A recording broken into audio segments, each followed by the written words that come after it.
l'accident, le problème de l'accident, là, les 2 élèves qui ont été fauchés par le camion fou sur la VDN. Sur la VDN, depuis quand ça? Mais c'est avant-hier. Mais il ne sert à rien de voter des lois si on ne les applique pas. C'est trop, hein. Alors, quand même.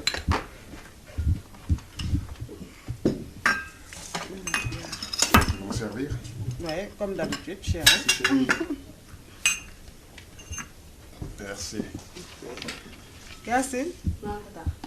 bul fàtte génne yàpp bi ak jën bi. day nga mu décongelé parce que yàpp bi pour reer la. nga kii def jën. mais man doon yeewoo. yeewoogul ba tey. mais man dama war a dem fii te waxoon naa ko moom Bonjour. Bonjour. Vous allez bien la famille? Ça va bien. Ça va maman? Ça va bien. Ça va bien. Papa, ça va? Ça va bien? ça va bien. T'as bien dormi? Oui, bon. En tout cas naaja nga tey xam nga ban heure moo jot. Tu sais guddi bi bii moom dafa nelawul quoi dama amoon ay maux de tête yu terrible jusqu'à 4 heures du matin nelawul. Je dois même passer chez le docteur pour mu xool réellement lan moomu daal. yow pare nga. ok pare. justement dama ko fàtte. am na benn xale bu jigéen bi fi ñëwoon di la seet barki démb. boo ko gisee xale bu xees la nii ah. Ah oui, c'est Néné. D'ailleurs, elle m'a appelé. Néné? C'est qui Néné? Néné, c'est ma copine. Encore une autre copine? Quoi? Et Aïda, qu'est-ce que tu en fais? waaw Aïda. doomu Malick sa xaritu papa bi. Je sais. Bon, bañuma Aïda hein, mais Aïda jikko moomu ma neexul quoi. Jikko neexul moom vraiment. Waaw. Parce que d'accord. Hein, elle est gentille, charmante. riche. bokk nag ci yax bu rëy. famille bu respectable. waaye. Ok. De toute façon dañ ci waxtaan ak dama war a tardé dama war a jaar si. naa dem baal ma. waaye d'accord. Allez, bonne journée. En tout cas, Ok. Allez, ñu dem. Yakhoudia, bonne journée. Allez, Khoudia. Allez, bonne journée. Allez, ciao, waaye yow xanaa du dama la yónni woon. dama koo fàtte woon di nee nay timis yooyu dina fi ñëw. waaw baax na su ñëwul man dinaa ko woo. yee nee naa Sénégal ba mu daj maa fi dàq yaay macha allah waaye yow nen ne saa yu ma la gisee fàtte la laaj waaye yow dañu gis ma njool laay. ma ñëwoon mi ngi fi pourtant samedi passé ñëwoon na fay dangaa génnoon. ah wax nga dëgg dama demoon tuur dama ko soxla bu rëy boo xam ne sama chéri boobu laay wër gis nga yaay samedi passé dañ ma taaj réunion dama rus sax ñetti natt ngeen nii nattuma ko fu mu toll nii xam nga ku ma ci mën a génne ma njoon laay kese leer na yàlla tuuti xaalis laa ko bëgg a ñaan dem def sa cotiser ji sama natt bi rus naa de ne Mariama d'accord moom ma njoon koy laaj xaalis yow tamit. ñaan ma njoon xaalis lu si nekk xanaa ma njoon du sama chéri te dama ko jàppee comme ku ma bokkal ndey ak baay looloo tax ma di ko ñaan xaalis keneen koy romb ci mbedd bi naa ko ñaan xaalis. gis nga ma li ngay wax franchement parlant man d'accord ma ci li ngay wax ndax ma ñoon mënoo ko topp nga koy ñaan xaalis bu yàggee dootuñu considéré yow dayeen ñoo bokk ndey ak baay waaye bokkuñu jikko ma ñoon ba ñu dalee ànd ba tey musuma ko ñaan 1 franc te duma ko ñaan nag ba mukk nit dangaa war a am dignité. li mu la wax day doom dëgg la gis nga àdduna bul ñàkk ba tax laa ñànki te yow man joon barki démb la fi dugg tey nga bëgg a wëlbati ko di ñaan xaalis am na yoo xam ne dalay yablu te ñun amuñu dara waaye ñu ngi sant yàlla di julli ci yonent bi nit day am bopp am fulla am fayda seet koo war a ñaan ak koo war da ñaan am na yoo xam ne rafetul lii mu la waxu dëgg la. yaay daal loolu yéen a koy xalaat mais ma njoon xalaatu ko gis nga Sénégal xam nga lu leen tardé rëy te kenn nag mënul fexe ba duma ñaan ma njoon ndax kon fu may jëlee li ma natte duma ko def te lekk xaalisu jaamur ba pare. loolu nga may doom baax na war naa la. En tout cas de toutes les façons ma ñoon ni ma ko gisee nii jëlul benn intention pour takk Aïda. J'ai presque le même pressentiment hein, que toi, mais ne t'inquiète pas. On va essayer de lui parler sérieusement, hein, parce que fi mu nekk nii il est temps que mu jël jabar. Oui. Temps qu'il se marie. Vraiment il est temps. Mais nag pas avec n'importe quelle fille. Cette Aïda qui a l'habitude de venir ici et dont je maintiens de bons rapports avec papam, avec son père. Alors, ça m'a lamine parce que il n'est pas question que je puisse être. Non, non. Ça, il est hors de question. En tout cas, de toutes les façons, Yoria m'a parce que tu te rends compte? Il m'a coupé l'appétit, je n'arrive même pas à terminer mon petit déjeuner. Moi aussi, je ne peux pas boire.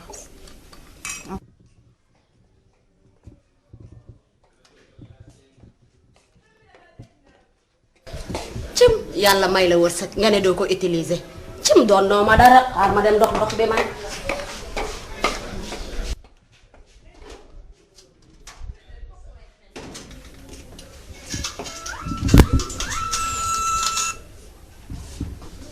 allo. Allô, ma chérie, mon trésor, mon cœur, xale bi may daaneel. Comment tu vas? Ça va très bien. Na nga def namm naa la. Voilà. yaa ngi si jàmm. Kay ci jàmm ça va. Bien, alhamdulillah. Mais dis-moi bébé, ça te dit pour que je vienne te prendre à ma descente ce soir pour qu'on aille au resto? Avec plaisir chérie. Loo bëgg rek laa bëgg. Ah ok. D'accord, donc moo wàccee dinaa jaar jël ah. Ok chérie. Je t'embrasse très fort. Moi aussi chérie. Je t'embrasse très fort. Allez, bonne journée. À ce soir, ciao.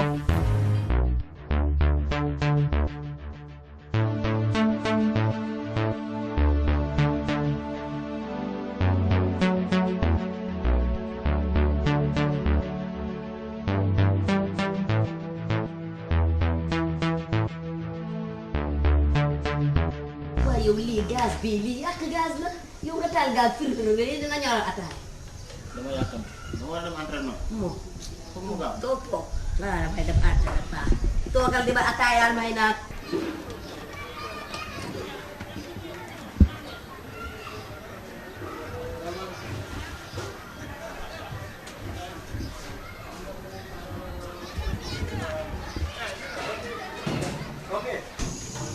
Bonsoir Farid. Sama chéri koko bi. Defu gay na rek ngay def. Yow ku lay akolaat day jóg taxaw. Comment tu vas chérie? Ça va yow. Kontaan naa ci yow nii nga def. waaw mais gannaaw nuyu ma rek. Comment ça va? ça va. Louis. nama naa la. Nama naa la gëj naa la gis. waaw maa ngi nii. waaye nii nga def. Ça va chérie? baax na man ku mel ni yow laay wër bu ma amul góor bu mel ni yow dinaa fi yàgg te du ma am ku ma waaye yow. Moussa mooy sama fa. dafa xaw a jafe nag. Ça va Moussa? ça va. alors naka activité yi gëj naa la gis. waaw maa ngi nii rek. léeg-léeg damay jaar mais dañ may wax ni da ngay dem entraînement ak ay affaire yooyu. moo fi sës. bëgg nañ mais dangay rey ba tas dëkk bi moom mooy loolu dara doxul grand.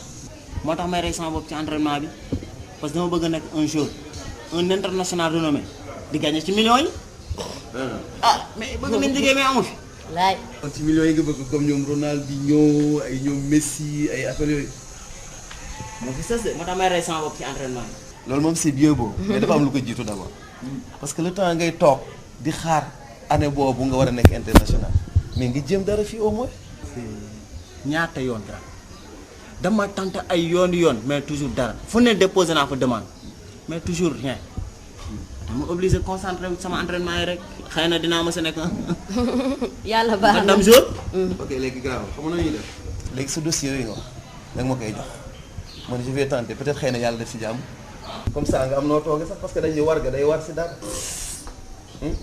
non dégg ngeen ni ma ko gëmee sax. léegi boo jógee te dossier toppatoo ma ko jox ma ko man dina am benn adresse bu mu la ko jox comme ça man dina am fu ma ko def ko peut-être xëy na foofu baax.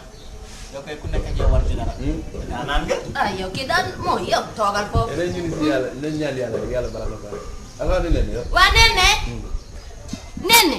waa Nene nag génnal na suba ba léegi yaa ngi defar génnal.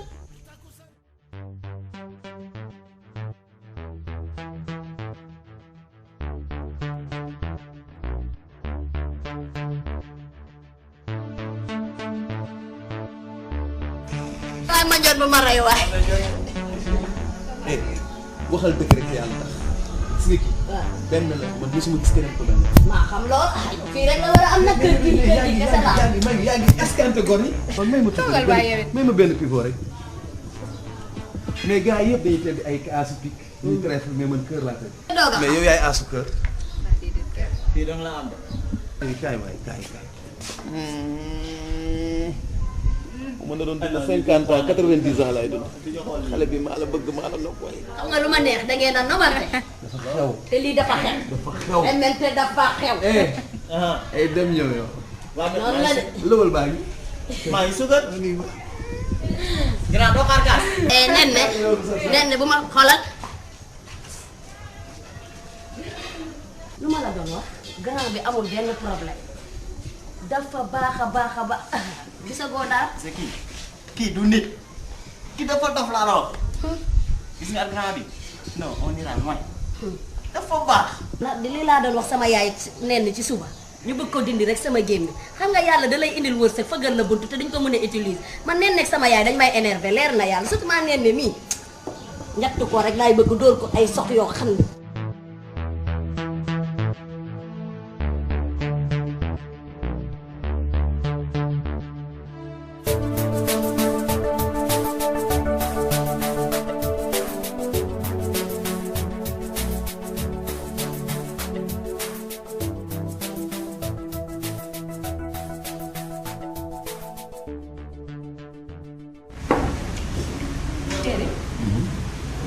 xam nu ma la fàttee wax.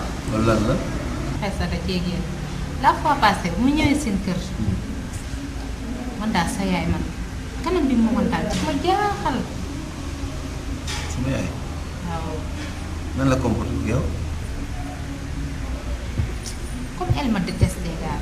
oh toi aussi bul xalaat loolu sama yaay amul problème boobu yëpp parce que sama yaay elle est ouverte elle est généreuse amul benn problème peut-être xëy na boobu dafa jour boobu dafa nekkul jour rek peut-être xëy na sama yaay moom bul xalaat loolu si moom.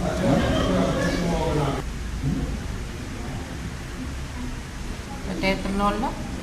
et puis sax même bu la xooloon bët boobu xooloon bul si tenir considération ay dégg man ak yow la man tant que xooluma la beneen bët bu bon mu la metti man rek maa la war a xool beneen bët wala ma def la ko wala ma wax la ko mu metti mais keneen ku la ko def tamit garaawul suy diggante la alors voilà nañu fàtte loolu et passons aux choses sérieuses. j'ai peur de.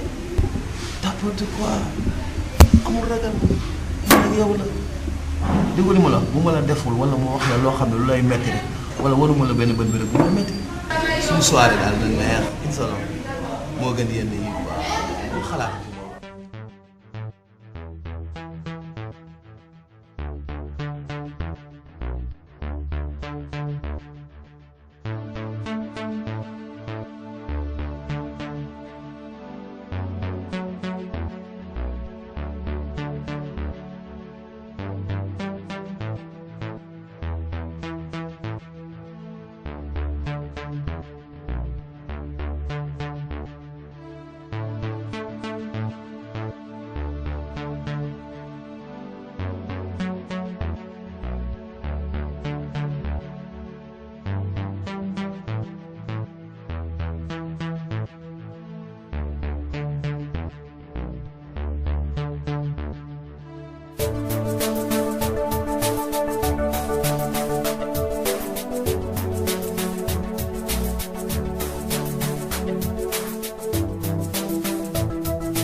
salaamaaleykum xanaa fi moom génne fi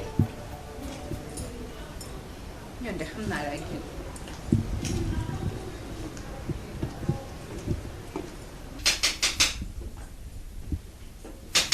oui.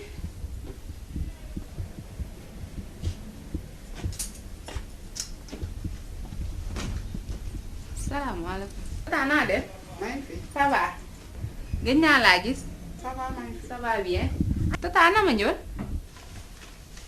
ma ñëw nekk fi dafa génn. pourtant léegi la ma woo mu ne ma nañ tase fii xam naa mi ngi ci yoon bi xaaral ma woo ko. bu tëb bu tëb. dugal ci kaw. xam nga lan laa la yëg. sa rendez-vous ak Magnon kooku sama yoon nekk ci. yaa ngi may dégg gis nga dërëm ak dërëm rek ñoo mun a ànd. bëy day dem ànd ak ay moromu bëy et puis sax yow doo naw leen ba ñor. bàyyi sama tool du yàgg ba mu takk la yaa ngi may dégg dafa génn ci biti. na gaaw ma ne nga génn ci biti. mais tata. il y a pas de tata génnal ci biti. allez dehors et vite. taxawaalu kat ci ngeen doon caga bay bëgg a dee ah dafa nga ne man sama doom bi pour yow la du pour yow koy takkal jabar waaye kañ koy takkal du doon yow ndax yow mi jigéen buy taxawaal ah doo nawle dama ne bu fi ñëwati na mujj tey lu leer laa lay wax ah ñàkk jom bay bëgg a dee ba ngay jigéen di taxawaal ci kër góor ñi nii rek lakkale maa ngi xaar ba nga ñëwaat ma ñëw moom ba mu ñëw fii fekk ma ñëw rek ma tooñ mais maa ngi koy xaar ba mu ñëw fii. il y a pas de tata génnal ci biti allez dehors et vite. taxawaalu kat ci ngeen doon caga bay bëgg a dee ah dafa nga ne man sama doom bi pour yow la du pour yow koy takkal jabar waaye kañ koy takkal du doon yow ndax yow mi jigéen buy taxawaal ah doo nawle dama ne bu fi ñëwati na mujj tey lu leer laa lay wax ah ñàkk jom bay bëgg a dee ba ngay jigéen di taxawaal ci kër góor ñi nii rek lakkale maa ngi xaar ba nga ñëwaat ma ñëw moom ba mu ñëw fii.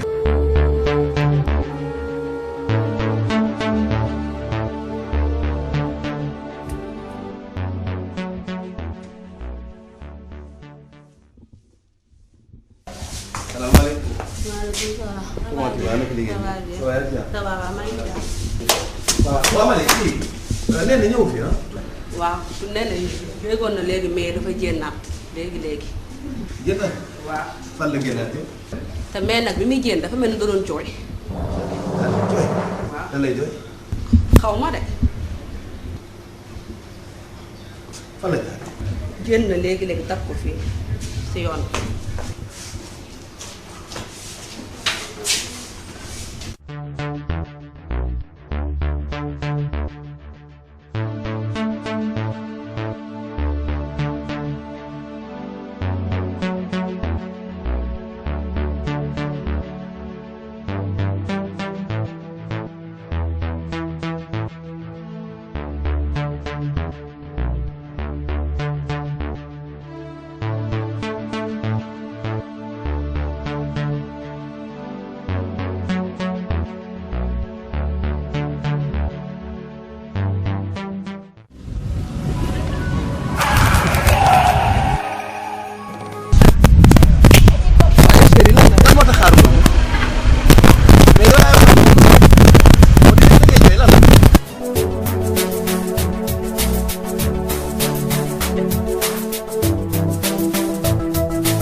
yaay.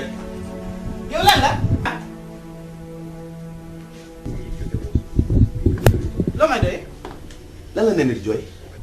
yow man ngay laaj nan lañ def nen. si yow laa koy laaj parce que si kër gi la génne te maa ngi ko gis en pleine rue mi ngi nekk foofu di jooy lan ngeen ko def. déglu ma que ça soit la première et la dernière fois nga ñëw taxaw jàkkaarloo man di ma accuser di ma laaj lu mel ne di jooy parce que du ma sa morom sa yaay laa war a waxee man ak taw bi nga mujj tey soo bëggee xam ne lu muy jooy nga dem ba seen kër nga laaj ko mais pas man. noonu ko gisee. oui. ok c'est bon. ah ok. yow yaa ñàkk fayda yow kii kañ la mel nii ah ñàkk fayda bi bëgg a dem bëgg jigéen jiital yow léegi yow jigéen moo la jiital yow lan la ni kii yàqu na sa fi de.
waaw mon amour lii nga sañ seeti dafa digga jàlloore ani ne ah neen ne sànq de jaar na fi ak ay jooyam léegi dugg biir néegam laaj naa ko ba sonn nag nanguwuma wax lan la mbaa jàmm la ani mu mu ngi si néegam mbaa jàmm la c'est bien.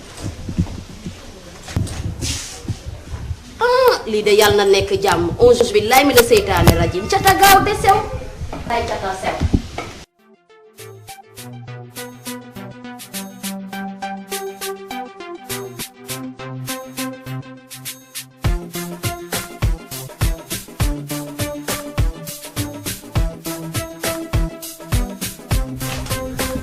wax nag mu ñëw naan tata ane ma ñoon di dugg fii génn fi ak robam bu rouge ah aw ma dara lu may wax ak moom jobaate ba dee waaye torox tàngeem di ma ko jox tey dootul dëgg tànkam fii ci kër gi jamais.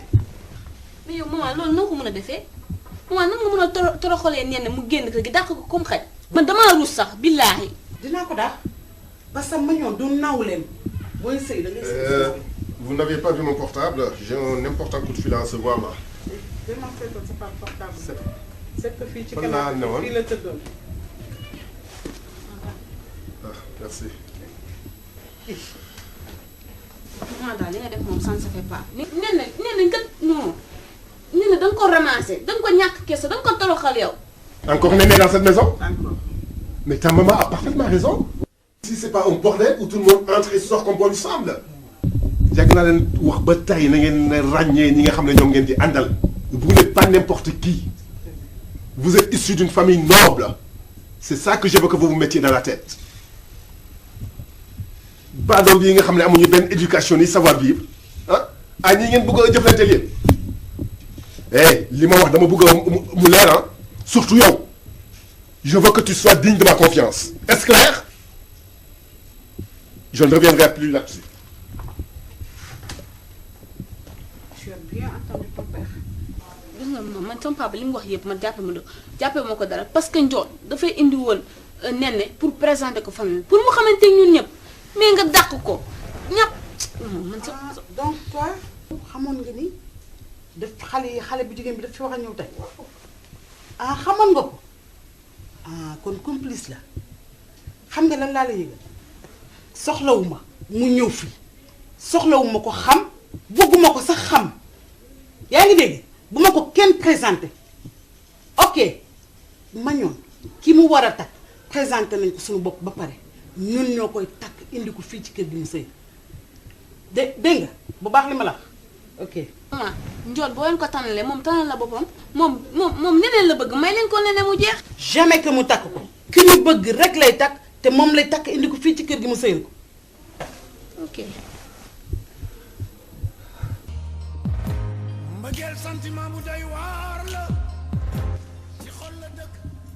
nga ni sama yaay moo la ko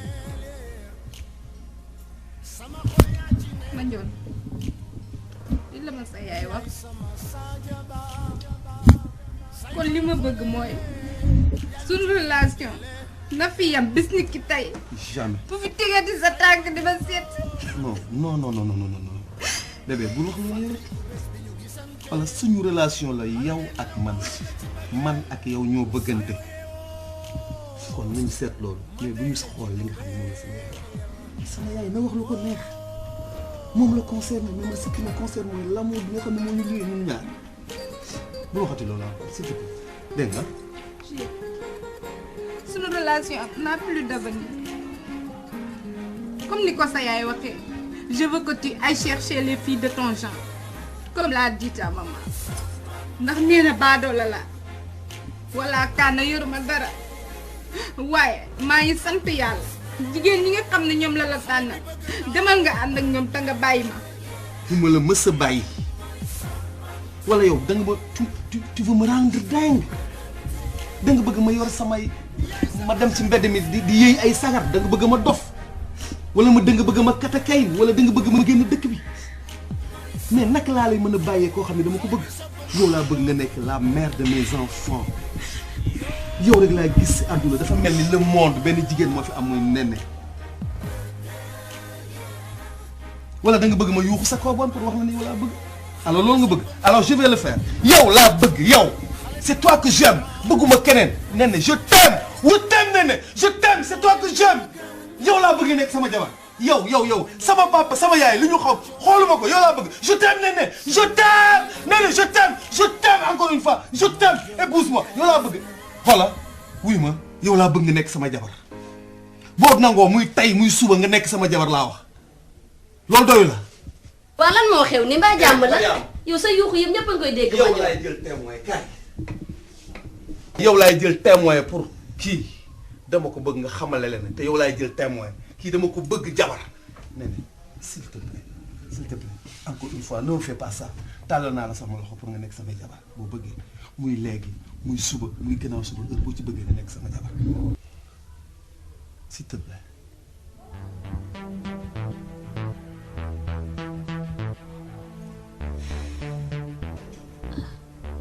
nangu na kon kay sant yàlla alhamdulilah rabbil alamin loolu lañ doon ñaan. Néné bay tiitaru gi nag waaye Néné bëri tiitar.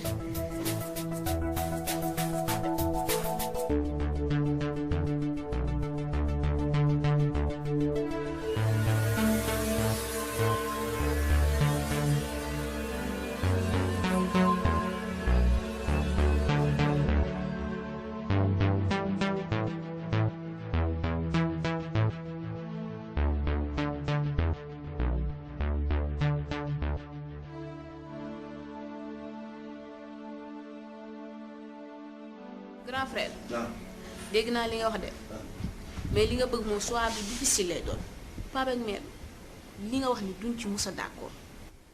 loolu moom ba ma ko waxul sax xam naa ko xam naa ni pour ma takk Néné moom duñ ko nangu parce que ñoom seen xol Aïda moo ci dee Aïda rek la ñu bëgg mais Aïda bañu ma ko parce que nit kenn du ko bañ mais jukkoom la ñuy bañ te Aïda ñemewuma encore une fois jukkoom xam nga Tigresse segg bu jigéen la te man duma segg nit la Aïda metti na benn genre péri metti boo xamee ni même que c'est pas possible sax mënu imaginer woon ni jigéen war na mën a mel loolu quoi gis nga am na un jour ñu ànd di am fu ñuy dem. ñëwoon na kër ga mais après nee na dina añ si biir ñëw quoi. léegi dimanche laa ne wax mën nañu ñëw añ si comme ça ça fera l'occasion. am benn problème boobaa ma woo la kër ga comme ça. am benn problème téléphone allo waaw may ma rangé may ma droite ah ok t'inquiète pas.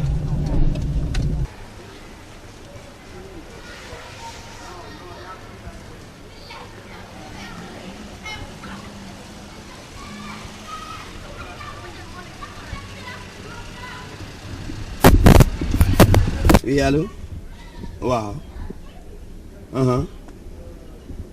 waaw mais ah c'est urgent ah donc je suis obligé de faire demi-tour alors waaw ok maa ngi fi léegi chérie y a un problème parce que dañu woo service d'urgence léegi quoi dama fa war a ñëw pour ñu régler benn problème quoi. maa ngi suñu kii bi dañ koy mujj fomm ba demee quoi waa déglu ma defal daan.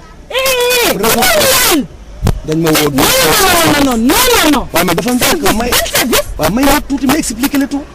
dañ ma woo d'urgence au service quoi lu ñu war a régler léegi c'est professionnel mais bàyyil bu subaa ñu dem foofu. c'est pas vrai. ah tu oses me dire. non baatu jigéen non jigéen wala doon wax moo la doon wax. waaw mais jigéen ñi sama service la. service jigéen à 7 heures. mais à chaque fois bu ñu waree génn rek say problème mu. encore une fois raison professionnelle. non bu ma faral ak professionnalisme dégg nga li ma wax. voilà et puis que ça soit la dernière fois nga may woo bu ma woo. mais laisse-moi le temps de s'appliquer chérie. Kaja taxawal. wala.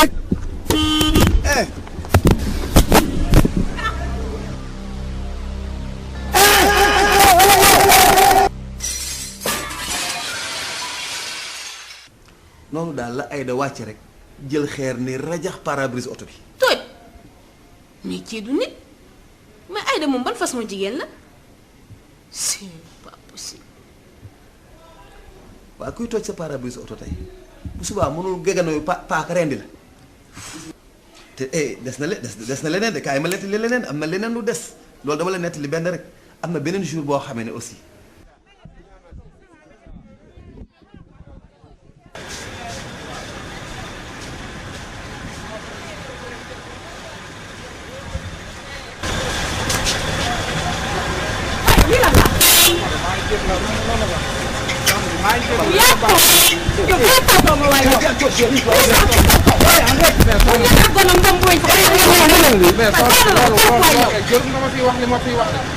soxna si wuyu ma ne luy naanu yuur bu ñëwee ba ci dox faxas ko jot na de. sama ne dara ma def dara. faxas ko jot na ah. yow raw nga de. yow dara nga ma di wax. non kii dafa réew yaa réew waa yow. xam nga boo ko de yow est-ce que xamoo ma yow. yow xamoo ma de. ay ñett waay yow. baal ma ak kii jigéen la jigéen ñi seen xel si seen xel si baal ma ak. mais kii yow mi ànd ak moom war ngay wax ak moom rus naa la de. sinon kon dinaa ko def loo xam ne dina ko def baal dégg nga. baal naa ko nag ndax yow dégg nga ko.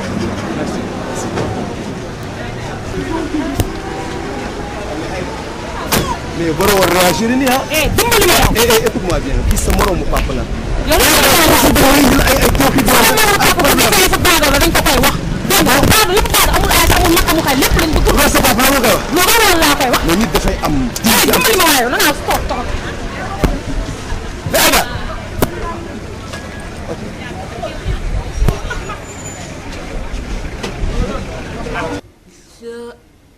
nga ne Aïda moo def lool c'est pas possible mais kii moom ne comme yàlla ak yàlla gis nga Aïda nee na du parce que nee na nekk na jigéen joo xam ne yor na qualité yoo xam ne li ñu ut ci jigéen ju baax yépp mi ngi ci moom nee na baax na oyof na day jël nit jàppee ko comme boppam te loolu la ñu ut ci jigéen ju baax xam nga la grand frère gis nga booy de ba indi jigéen ci kër gi na doon jigéen joo xam ne ju mel ni nen parce que jigéen kat dañuy tànn ay qualité man de voilà xam moom loolu lay góor yëpp di wër wala déedéet waaye man moom laa doon wër gis naa ko lu mu metti xam naa dina metti nag waaye nee na moom foo ma takk.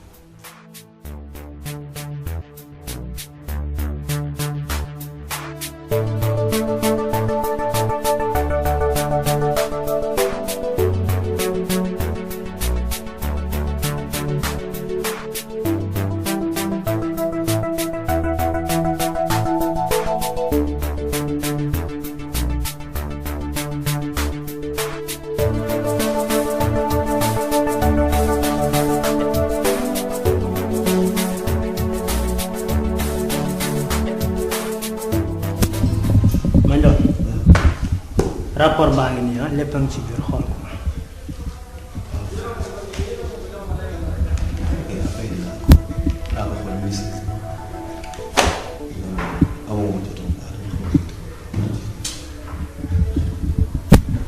justement ma ñëw exactement loolu sax bëggoon naa ci waxtaan ak yow parce que remarque bu ma def la parce que on se connaît quoi ku la xool xam ne fan yi tu n'es pas en forme on a l'impression que ne yow da nga feebar.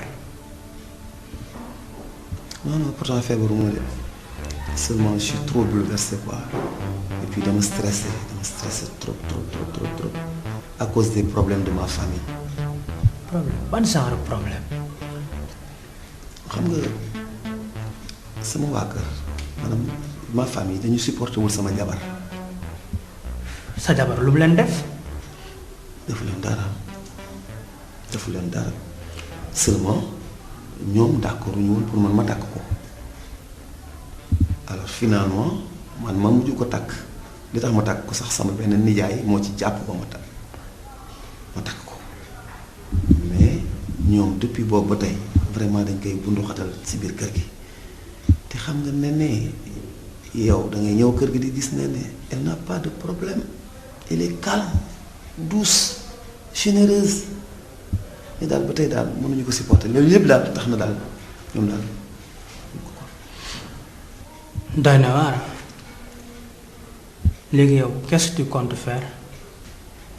bon je sais pas man li ma waroon def yëpp def naa ko sama yaay wax ak naa ko moom guddi wax ak moom bëccëg pour rek mu mën ko gérer téye ko comme doomam bi mu jur mais xam nga ba tey daal kenn rek moo ko supporté sama kër kenn rek muy sama sœur Khoudia.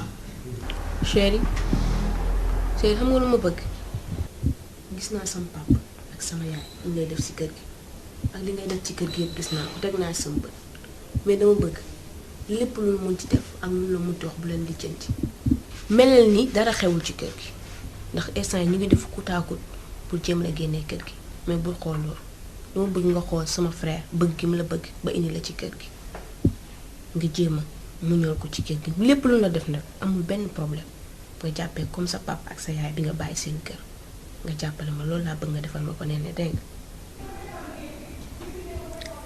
Khoudia li nga wax lépp dëgg la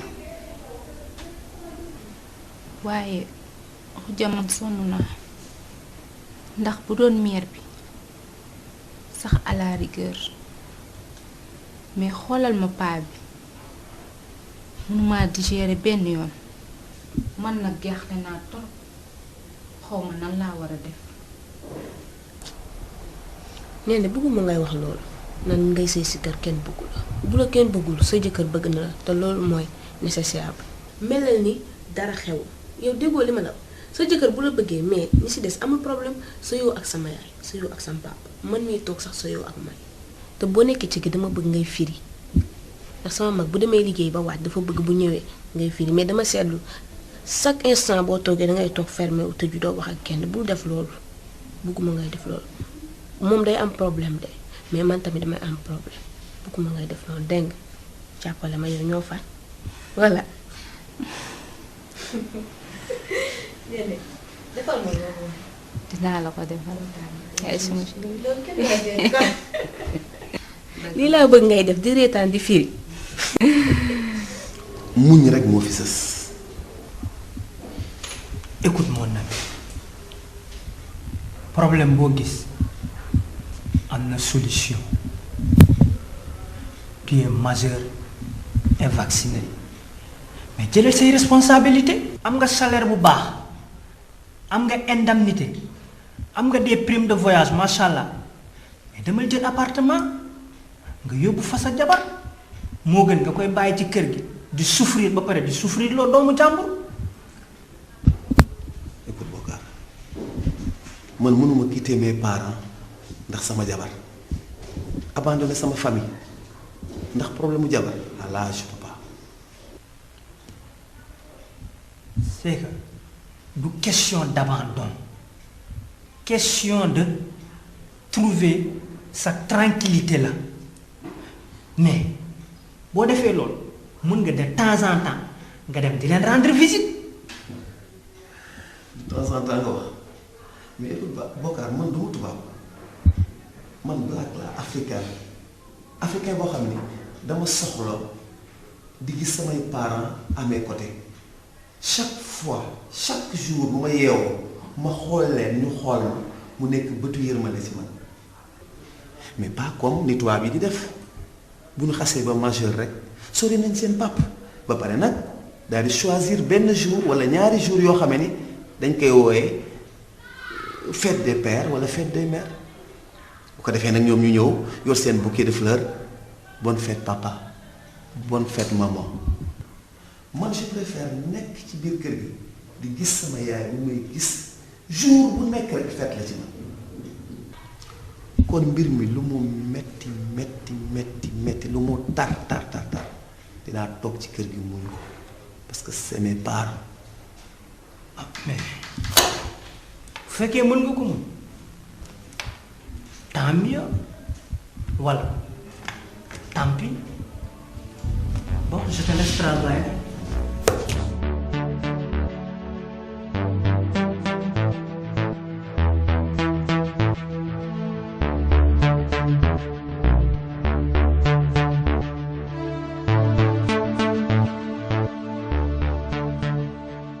Docteur, en toute franchise, dama lay wax li nga xam ne mooy dëgg quoi. Alors depuis un certain temps je n'arrive plus à satisfaire ma femme normalement ay góor la ñu je peux dire que sax man dama tële quoi j'ai tout fait nag mais ba tey amoo satisfaction. non du gaawantu bon xam nga des fois ñu bari loolu la ñuy foog te fekk comme yow ci sa cas mën nañ ko comprendre parce que comme tu travailles beaucoup tu voyages beaucoup tu es un peu sollicité donc te doo ci boole di noppalu ko assez loolu bu yàggee day indi stress te loolu moo lay sonal mooy dem ba da ngay yaakaar ni da nga tële te fekk du loolu xam nga lu ñuy def dama lay jox benn médicament boo ko respecté vraiment jaarale ko fu mu war jaar incha allah du am benn problème en plus ngay def sport surtout en plus tu te ngay reposer le maximum possible dégg nga waaw loolu kese la rassure-toi loolu dara. mais docteur j'ai tout fait j'ai même des comprimés yooyu kii yooyu yoo xam ni may dama gis yoo xam ni gars yi dañ naan da ngay mais yëpp jël naa ko man. non bii moom boo ko jëlee nga respecté ko comme ni moo ko bindee incha allah di nga gis résultat.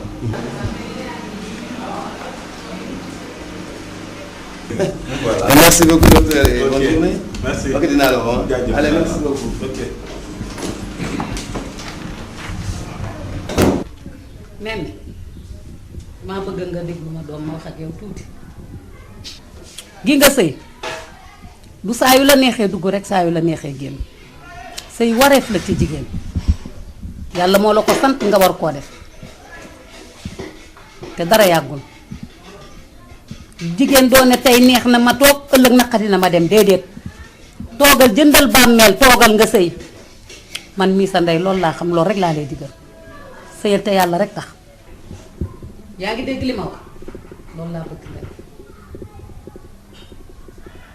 te danga war a muñ yow damaa bëgg nga def sa bopp bi ndox te xam situation bi ñu nekkee fii ci kër gi yow waxuma la sa situation mais gis nga ma joon nu mu changé suñu situation ñun macha allah namuñu dara buñ lay rey ca kër ga sax toog fa jënd fa sa bàmmeel yaa ngi dégg bu ma amoon jëkkër ju mel ni sa jëkkër ji boo ma nee fase ma sax du ma génn ci kër gi boo ma doon dóor di ma diri maa bañ ah waxuma la dara mais sa jëkkër def na boo def jantal boo fi xefee léegi xale jigéen ñi nangu ko yow est-ce que wér nga ah waxoo ma dara lu dul waxi goro goro yi def leen comme sama yaay mi bu ko defee doo sonn.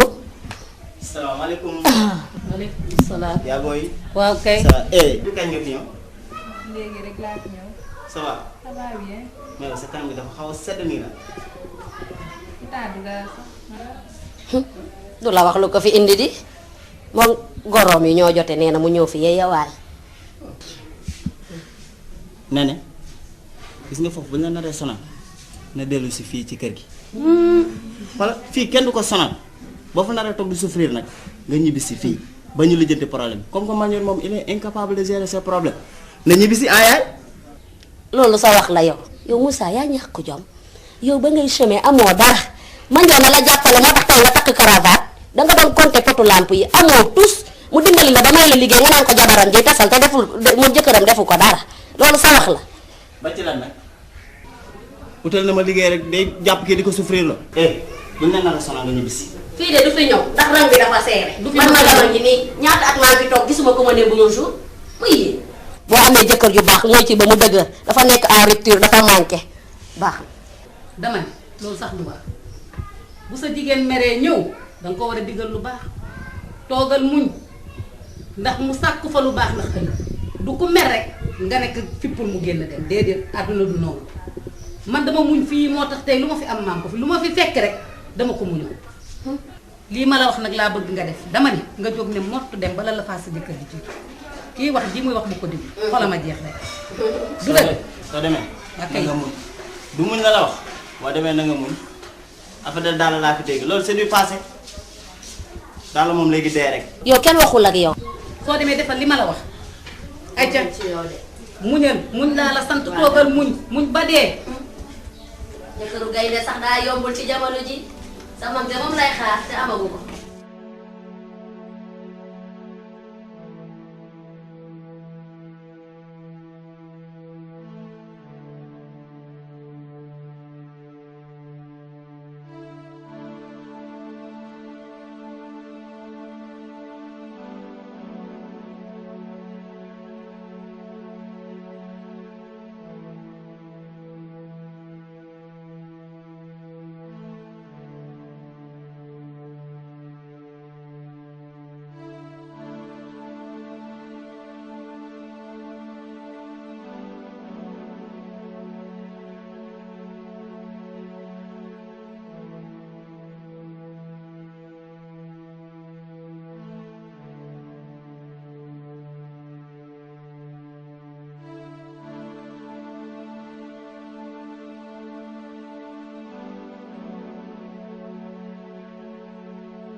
chéri law ko ba tey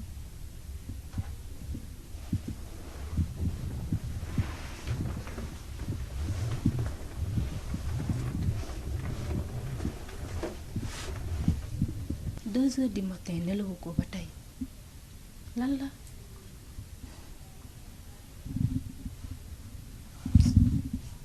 xam nga man soo defee nii danga may jaaxal yow tamit lii du dara warul mën a tax nga nekk fii di xalaat yaa ngi ni kenn xamul looy ndurool. tu sais chérie dafa metti si xol nga am sa jabar di ko mënal nga jekki benn temps boo xam ne mënatu si moom dara et sa jabar mel ni mu war a mel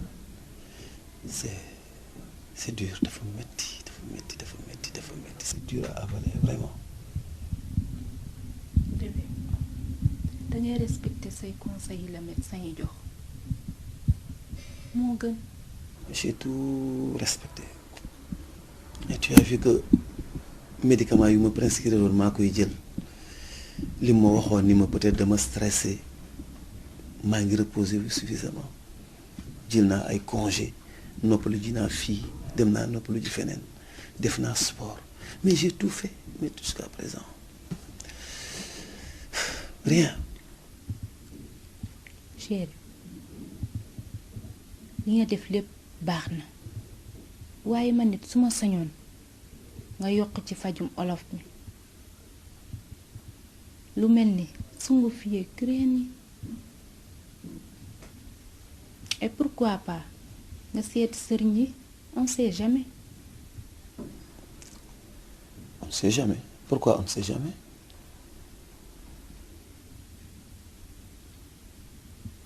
Bébé xanaa daa am loo fàtte say parents am nañ ku lay réserver leen comme épouse. Oh, arrête s'il te plaît bul ñaaw njort ne pense même pas à ça moi je pense même pas à ça non xalaatuma loolu. si jar naa xalaat te man soo nangoo dinaa la booleeg benn mara boo xamante ne suñu mbokk la te sama yaay xam na ko bu baax bu ko defee mu seetal la bu moo gën.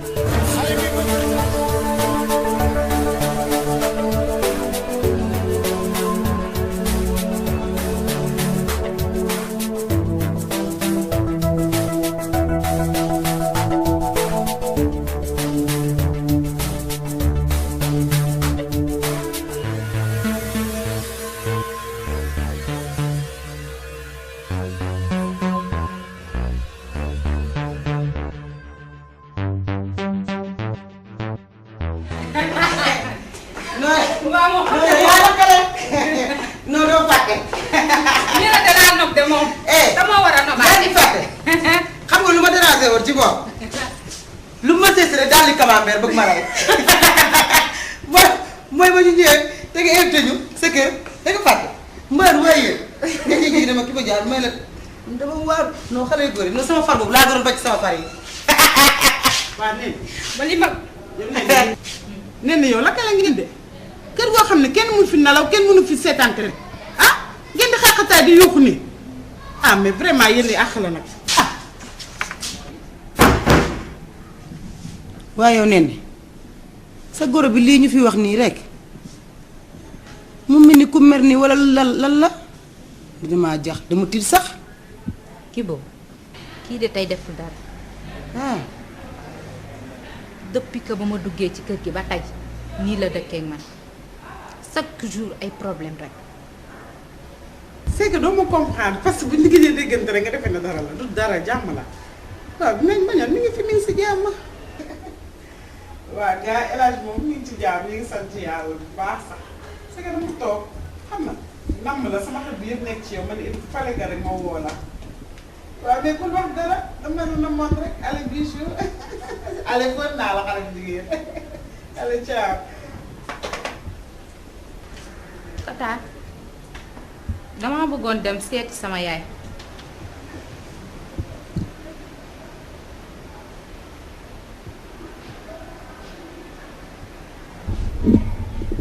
Tata est-ce que dégg nga ma. dama bëggoon seeti sama yaay xam naa duma fa yàgg sax léegi ma ñëw. dégg naa la de dama amul lu ma lay tontu yow man su may def dara du ma la tàggu booy seeti sa yaay demal nga seeti ko te bu ma tàggu ndax séquñu ko. Tata dama la doon tàggu rek maa ngi dem dégg. bu ma tàggu bu ma tàggu ku ciy def ku ne tànk jigéen loo gis rek dugg ci di nga dugg ci loo xam ne musiba lay doon ci yow su bokkul ma la yaa ma sonal. day ki maa ko bañ.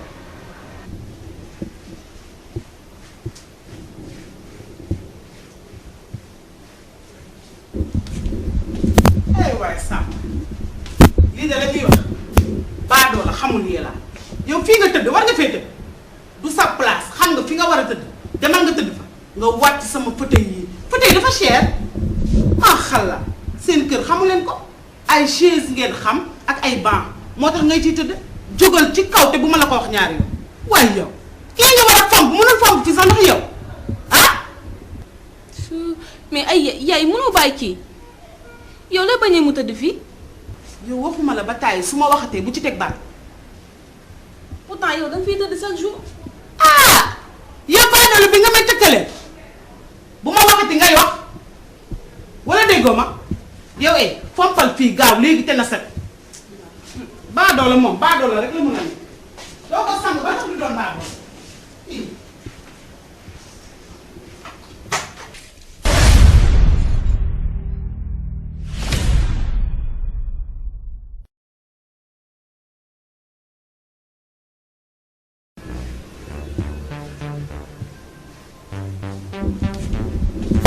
waaye Samb lii de la ñuy wax baadoo la xamul yee la yow fii nga tëdd war nga fee tëdd du sa place xam nga fi nga war a tëdd demal nga tëdd fa nga wàcc sama fauteuil yi fauteuil dafa cher maa xalla seen kër xamu leen ko ay chaise ngeen xam ak ay banc moo tax ngay ciy tëdd jógal ci kaw te bu ma la ko wax ñaari yoon waaye yow kii nga war a fomp mënul fomp fi sax ndax yow ah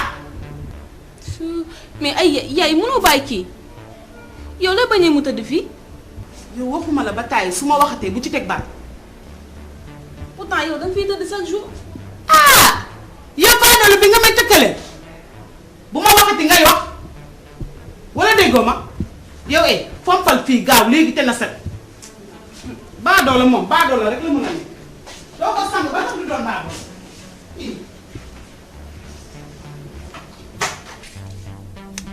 mais maman yéen ñi gis moo dama ne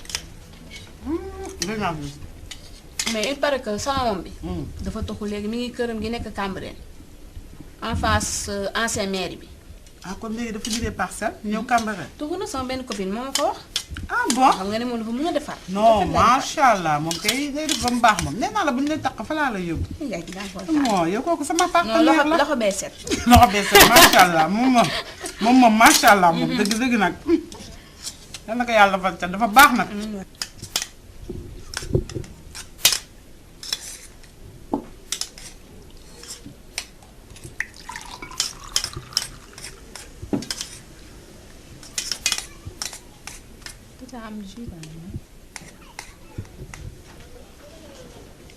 yow man maa la wax nga xaylal ma ay maman noppil yow wax naa la ba tàyyi bu ma waxatee bu ci teg baat Yacine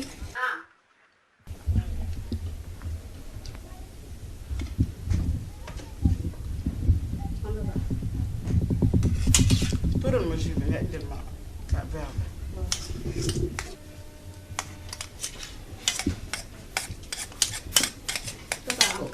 merci su ma bëggee nan man dinaa xelil sama bopp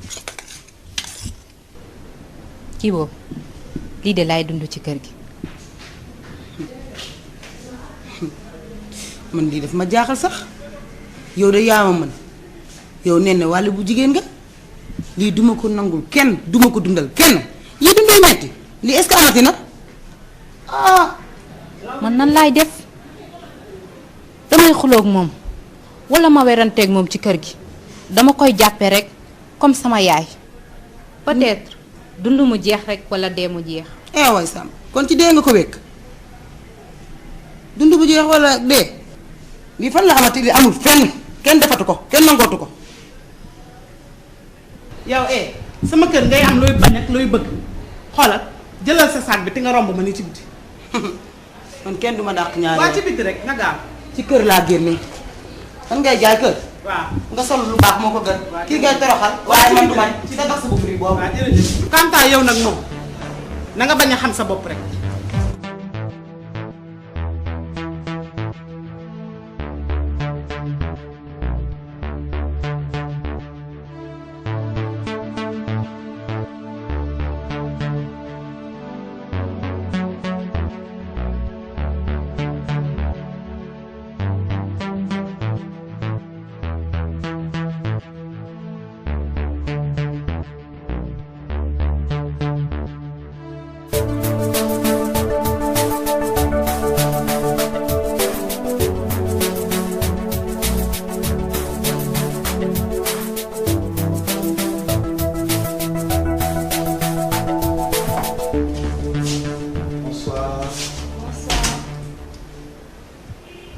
Comment tu vas, ma chère maman?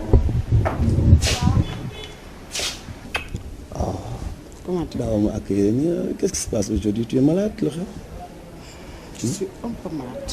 Un peu malade? Ouais. Lola dal? Sa jabar. Sama jabar ci lu mu def? tey ci suba la yeewu mu fekk ma toog ci salon bi may laaj ay jaaroom. waaw waaw loolu lu ci nekk. comme si que man maa jël ay jaaroom.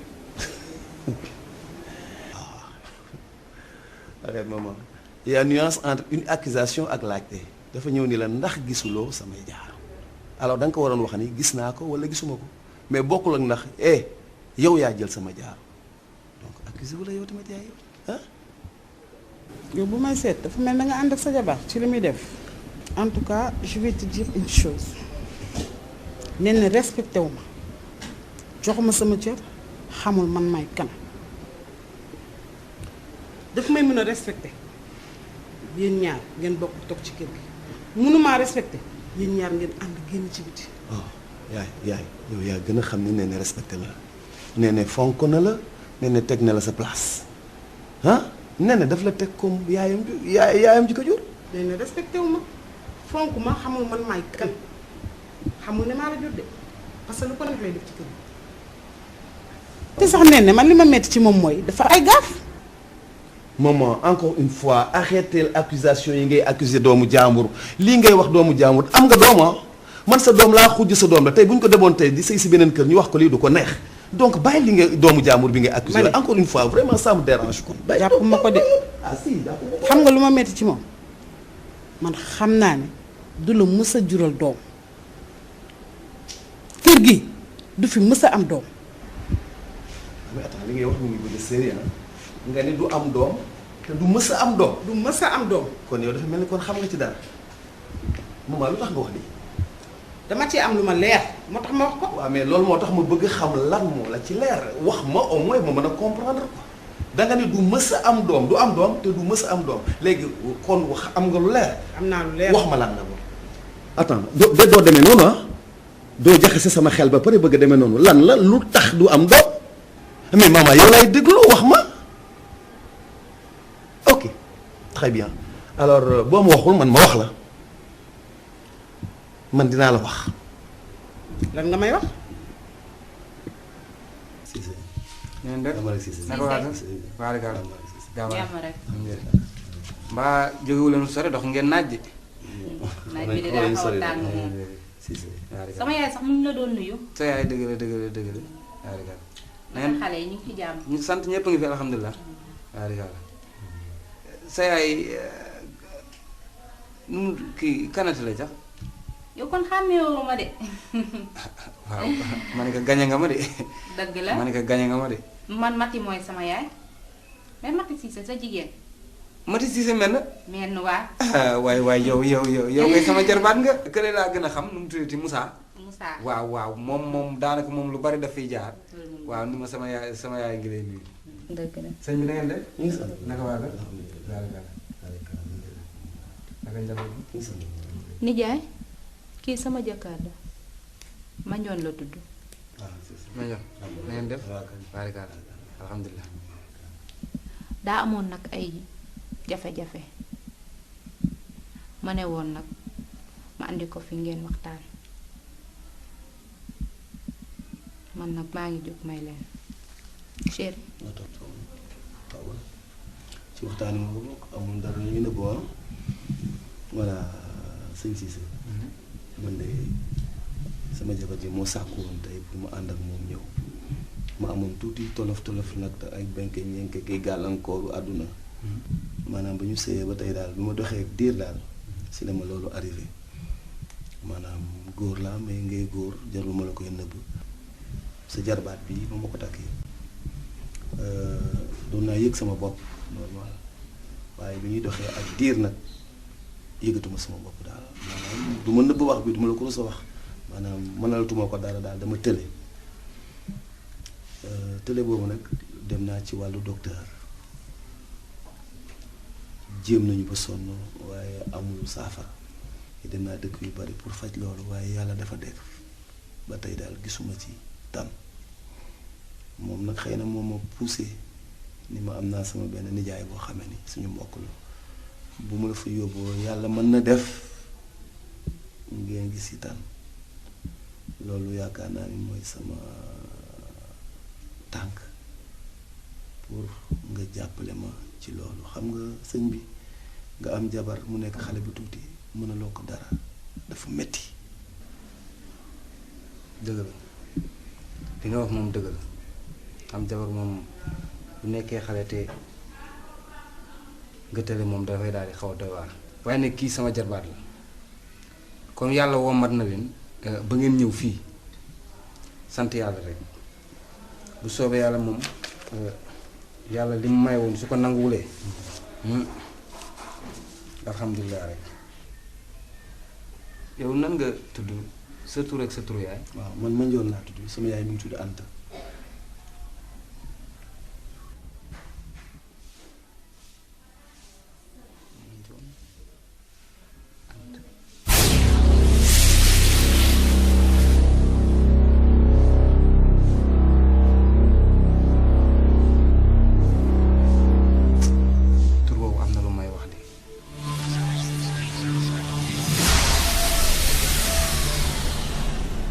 waaw kon yow da nga bëgg daal dootul am doom. ma ne am ci yow yaakaar moo tax ma ñëw ci yow doom ci boppam bëgguma mu daagu ci kër googu benn yoon. moom nu mu tudd sa doom bi. sama doom Mbañoon la tudd. ku jigéen ki. ku jigéen ki ñu ngi koy wax Nenne. du yow Anta la de. waaw man Anta laa tudd.